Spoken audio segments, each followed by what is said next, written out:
EFDD, Mr. Farage.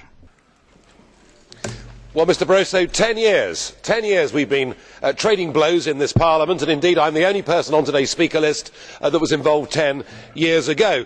And I found you, I have to say, for the vast majority of that time, very civil, but often bemused by what I've had to say and by events in Europe as they've unfolded. In fact, I remember the first speech I gave. You presented your new Commission, and I pointed out to you that your nominee from France, Mr. Jacques Barrot, was in fact a convicted embezzler who had received a 2-year suspended prison sentence and been barred from public office.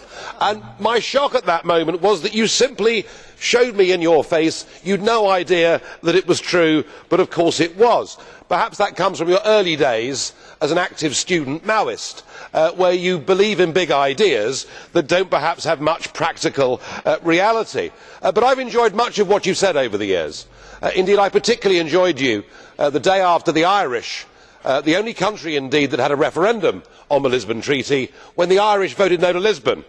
And you stood up and said the Irish didn't really mean no, and I particularly enjoyed that.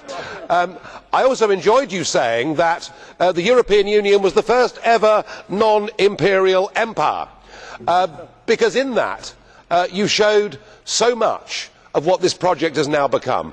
I don't think anybody doubts that those that got together in the 1950s after 2 ruinous world wars with the genuine intention of getting the French and Germans to sit round the table, talk together and trade together. No one doubts that was the right thing to do, but it's morphed and changed into something else.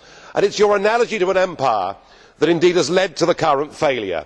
It is the extension to allow in more and more countries. It is the expansion of the Eurozone to let in Mediterranean countries that should never have joined in the first place and that are now suffering so horribly. So I view you as a fantasist, but at no point have I ever implied that you were dishonest. You're not. You're very honest indeed. I remember you telling Martin Callanan, who led the Conservative group here for some time, as the Conservative Party under David Cameron's leadership became more Eurosceptic with each British parliamentary by-election, and you telling Martin Callanan, look, don't try and be like UKIP, because actually the voters will go for the real thing, and you were right, we won the European elections.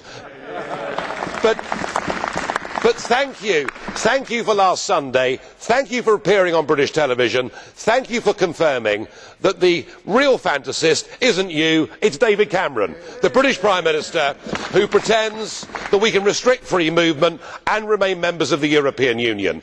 You made it clear that he was wrong, he was deceiving the British people, and you made it clear that you were the boss and not him. And for that I thank you and wish you a very happy retirement indeed.